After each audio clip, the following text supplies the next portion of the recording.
yuutuubii akkamitti calqabde? Yuutuubii akkamitti calqabe? Yaa'u eeyyeen na qabeera maaf nan qabne nama miti ani. Haa ta'u malee na sukkumee ganna dhiiseera. Akkam nagaa keessanii kabajamtootaaf jaalatamtoota hordoftoota Birhaanii.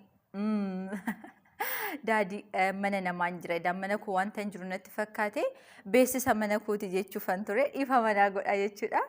Eessaa dhuftee eenyutuni eessaa nutti fiddanii akka hin jenne mana kana wanti na fide yuutuubii kana irratti anan dhiyaadheef gaafii na gaafataniirani. Gaafii san ammas siniifan deebisa. Duraan dursee kan nan beekneef Birhaanii miidiyaan jedhama. Yaa ijoolleen baay'ee miidiyaadhaan na beektu jechuudha. Haa ta'u malee amma gara gaafiin deebi'a.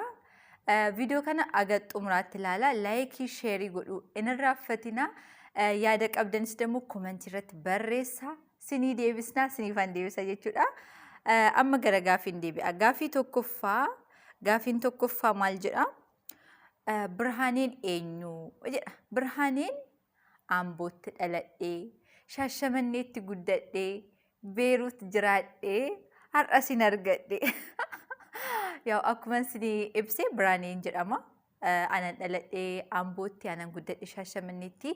Birhaanii jechuun namarratti hirkatu kan hin jaalanne, konfiidensii isheetiin waa hojjetu, waa yaaluu kan jaalattu. Ishirratti jireenyi baay'ee nama dadhabsiisu, jireenyi ootti ulfaates natti ulfaate jettee gara duubaa kan hin deebine gisee hunda gara fuulduraa kan fiddu ishiidha Birhaaniin jechuudha. Diqqoo kana isinitti hime sin ga'a kanarraatiif. Gaafii lammaffaan yuutuubii akkamitti calqabde? Yuutuubii akkamitti calqabe? Yaa'u yuutuubii akkuma fiilmii uumamaa ilaaluudhaaf gara yuutuubii seenee giseen arguu akkana hojjettanii mana madaamii teessanii birrii argachuu hin dandeessu wanta akkasii ijaan argeef deebisee anis banadhee amma akkuma beektan hundi keessan nan beektanii namni diqqootu na beeka mana kanatti keessummaa qanii calqabaafan dhufe jechuudha. Birhaan miidiyaa kan jedhu afaan Amaariffaan irratti hojjedha. Seenaa hoomii kan jedhu ደግሞ ያው kana afaan Oromiffaan irratti hojjedha. Akkuma beekamu Omaan jedhu hojjechaan jira jechuudha. Kana akkanattan calqabee yuutuubii jechuudha. Yuutuubiin baay'ee gaariidha. Ijoollee mana madaamii teessanii saatii guddaa teessumatti kan dabarsitan hojii fixanii ijoolleen teessanoo jiraattan banadhaas wal qarqarree guddachuu hin dandeenya. Teessanii kan namaa kan laaltanirra kan keessan banattanii irratti hojjechuu hin dandeessu jedheen sinan gorsa. Yaa onlaayinii biizinesii ijaa ta'eef jechuudha. Guyyaa baay'ee gaddite yookaan guyyaa baay'ee gammadde jedha gaafiin. Guyyaan baay'ee itti gadde giseen calqaba biyyaa ba'u. Calqaba jechuudha. Giseen biyyaa ba'u baay'een gadde. Maafi daa'ima sin ture wanta baay'ee sunarratti jijjiirame barumsa koo dhiisee wanta baay'ee jaateef guyyaa san baay'ee gaddeera jechuudha. Guyyaan baay'ee gammade abbaan koo baay'ee dhibame gisee naafayyuu baay'ee gammadeera jechuudha. Abbaa koo baay'ee jaaladhuufi. Kanatu na gammachiise. Waan hundarratti jireenya koo irratti abbaan koo na jalaa dhibame Indoo Odoo jedhamuun naafayee isatu na gammachiise. Ijoollee biyya Arabaa jiraniif gorsa maal dabarsuu barbaadda? Ijoollee biyya Arabaa jiraniif wanta ani gorsuu barbaadu tokkoffaa of eeguutti isaanirra jira. Lammaffaa dirqama isaaniitiif dirqama isaanii wanta adda addaan baasanii ilaalanii hin beekanii. Tokkoffaa dhiira feesbuukiidhaan onlaayiniidhaan ganzaba gaafatee sin jaaladha uumama kan jedhe kana dhugaa isinitti hin fakkaatina. Jaalalli kan jiru nama tokko qofa jaalachuu dandeessu. Asiinis achiinis wal keessa makanii sinan jaaladha sinin jedhu. Oo sin jaalatan sinis jaaladha garuu ganzaba keessanis laphee keessanis wanta qabdan hunda dabarsitanii hin kenninaan sinin jechuu barbaada. Jabaadhaatoo hojjedhaatoo ganzaba keessan akkuma argitanitti addaan hin bittinsina. Namuma argitanitti hin bittinsina. Walitti qabadhaatoo gara biyya keessanii deebi'aatoo ittiin hojjedha. Biyya ormaa baay'ee jiraataniif namaan darbu. Akkamitti sinii akka darbuu siniin jiru siistemii beekuu sinirra jira. Siistemii amma birrii ja'a dhufe kanas namaaf ergitanii ja'a sanis namaa hin ergina. Namaa barbaadanoo qarqartan namni namatti hin gammadu. Of dandeessanii wanta adda addaa suuqii or wanta adda addaa gisee banattan gisee sin guddattan gisee sin waa qabdan nama qarqaruu hin dandeessu. Har'a garuu harka namaarra teessanii nama qarqara jettanii hin yaadina. Kanan sin gorsuu barbaada jechuudha. Viidiyoo adda addaa wanta qullaa uumama kana dhiiraaf hin ergina. Hin amanina jechuudha. Waaqniyyuu hin amanina jaaladhaa malee jedha. Kanaafuu nama hin amanina oo dandeessan jaaladhaan sin jechuu barbaada. Kanan sin gorsuu barbaada jechuudha. Ijoollee biyya Arabaa jirtaniif akka koo jechuudha. Jaalalli si qabee beeka. Jaalalli na qabee qofamu na sukkuumee ganna dhiise malee na qaba. Eeyyee na qabeera maaf nan qabne nama miti haan. Haa ta'u malee na sukkuumee ganna dhiiseera.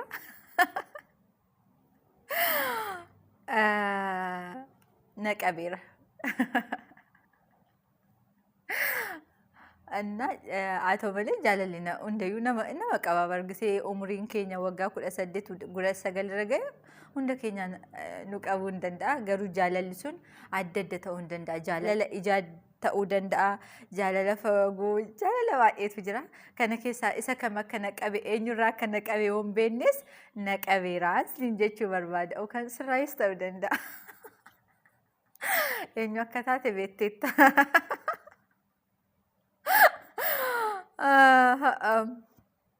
Fuulduratti maal ta'uu barbaadda nan jedha.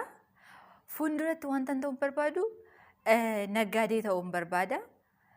Suppermaarkeetii guddaa kan homtuu keessaan dhabamne banadhee nama qarqaruun barbaada. Dirjitii banee ijoollee mana barnootaa ga'anii garuu abbaa fi haati birriin qabanii barsiisuu hin dandeenye ijoollee san guddisuun barbaada. Ijoollee abbaa fi haadha hin qabne ijoollee rakkatan guddisuun barbaada. Hojii koo irratti ደግሞ naggaadee ta'uun barbaada. Biyya adda addaatti deemee biyya koo irratti wanta guddaa banadhee akkasitan hojjechuu barbaada jechuudha. Haa ta'u malee odoon danda'ee ijoollee didiqqoo qarqaree baay'een gammada fuulduratti jechuudha. Afaan irratti wanti si muddate afaan irratti wanta baay'een na muddate afaan Arabiffaa irratti wanta baay'een na muddate gisee afaan hin beekne namitiin distii fiidiyoonaan jette ani ደግሞ okan baaldi okan manqorqoraan baadhee geessaaf jechuudha. Wanta baay'eetu na muddate afaanuma Amaariffaa giseen baradhu ani daa'ima giseen jiru afaan Oromoo qofan beeka. Afaan Amaariffaa giseen baradhu baay'ee rakkadhaa ture mana barnootaatti jechuudha. Anan baradhe mana barnootaa dhuunfaatti Kaatoolikii mishinii kan jedhamuttan baradhe aga kutaa 9 achittiyuu giseen mana barnootaa gale baay'ee natti ulfaataa ture. Haa ta'u malee amma giseen erga biyyaa ba'ees tureera afaan wal keessan beeka amma. Ta'u malee afaan baay'ee nama dhiba. Afaan bakka oolanitti baratuu hin danda'u. Amma ani afaan Oromiffaa afaan Amaariffaa irraaffataan deemaa jira maafi asitti namni na dubbisu jaan jirreef kontaaktii barbaachisaa afaan beekuudhaaf haa ta'u malee wanta baay'ee na muddate jechuudha. Gaaffiin 8ffaa ati waa'ee maatii keetii jedha. Maatii obboleessa lama obboleettii tokkittiin qaba. Yaa abbaa fi haadha koo hin jiru. Obboleeyyan koos barnoota irra jiru. Anis hojiirra hin jira. Warri koos nu guddisaa jiru. Kana waa'ee warra kooti jechuudha. Amma isaanis kan jiraatan Shaashamanneedha. Kana caalaa yaa waa'ee warra kooti kana jechuu hin danda'u. Abbaa koo baay'een jaaladha.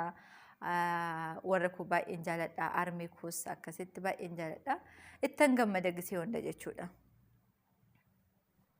Gaaffii 9ffaa ijoolleen shamarran dhiira jaalalummaaf yoo gaafatte rakkoo qaba jettaa mee kana nutti himi. Gisee baay'ee ijoollee nuti amma jaalala dhiiratu gaafatu qaba intalatu gaafatu qaba jaalala akkana uumama jenna. Haa ta'u malee jaalalli dhugaa odoo gaaffiin barbaachisu oduma waliin jiraatan gara jaalala ijoollee baay'ee akka seenan nan beeka. Haa ta'u malee odoo inni dhiiraa gaafate baay'ee gaariidha. Garuu on jaaladhe nan gaafadhaan inni toleesaa jedhu adidusi nan gaafadhe on jaaladhe jechuudha. At least naaf ba'u naaf ba'a jechuudha. Wanti keessa koo jiru naaf ba'a on gaafadhe. Kanaafuu omaamiti wal jaalatanii wal jaalatanii waliin turanii laayifii gaarii waliin dabarsanii addaan ba'uutu